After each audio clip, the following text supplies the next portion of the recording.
대통령 집무실을 서울 용산 국방부 청사로 이전한 것을 둘러싸고 신구 권력 간 기싸움이 가열되고 있습니다. 네, 서울 삼청동 인수위원회 사무실 앞에 나가 있는 취재기자 연결해서 양측 상황 살펴보겠습니다.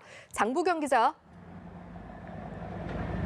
네, 청와대가 대통령 집무실을 용산으로 이전하는 계획에 대해서 공개적 우려를 표명한 다음 날 윤석열 당선인 측은 일하고 싶다, 일할 수 있게 도와달라고 민생에 집중하겠다는 의지를 피력했습니다. 김은혜 당선인 대변인은 오전 브리핑에서 난관을 이유로 꼭 해야 할 개혁을 우회하거나 미래 국민 부담으로 남겨주진 않겠다며 이같이 밝혔습니다. 김 대변인은 집무실 이전과 관련한 여론에 대해 다양한 경로에서 소중하게 건네주시는 말을 잘 새겨듣고 있다며 이해 구할 수 있는 과정을 잊지 않고 챙기겠다고 약속했습니다. 문재인 대통령은 오늘 국무회의를 주재하며 헌법이 대통령에게 부여한 국가 원수이자 행정수반, 군 통수권자로서의 책무를 다하는 것을 마지막 사명으로 삼겠다고 밝혔습니다.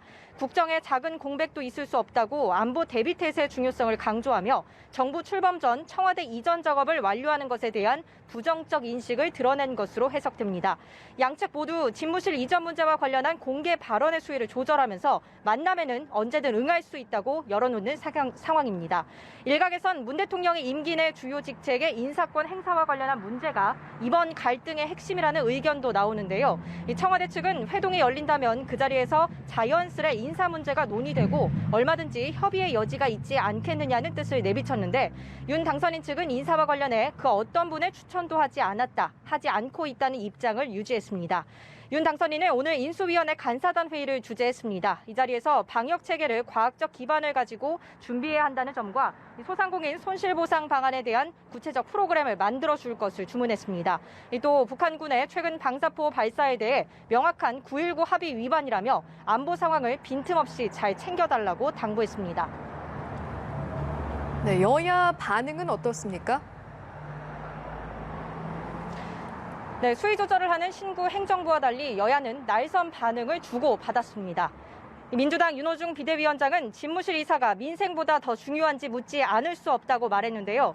당선인이 돼서 외부 외출을 한 첫 번째 활동이 집 보러 다니기였던 것 같다는 날선 반응을 내놨습니다. 국민의힘도 가만히 있지 않았습니다. 국민의힘 김기현 원내대표는 제왕적 대통령을 벗어나겠다는 약속을 반드시 지키겠다는 강한 신념이라며 당연한 행보라고 말했습니다. 그러면서 5년 전 문재인 대통령도 큰 소리 했던 것임에도 불구하고 구중 궁궐 속 불통 제왕적 대통령으로 군림했다며 청와대를 겨냥했습니다.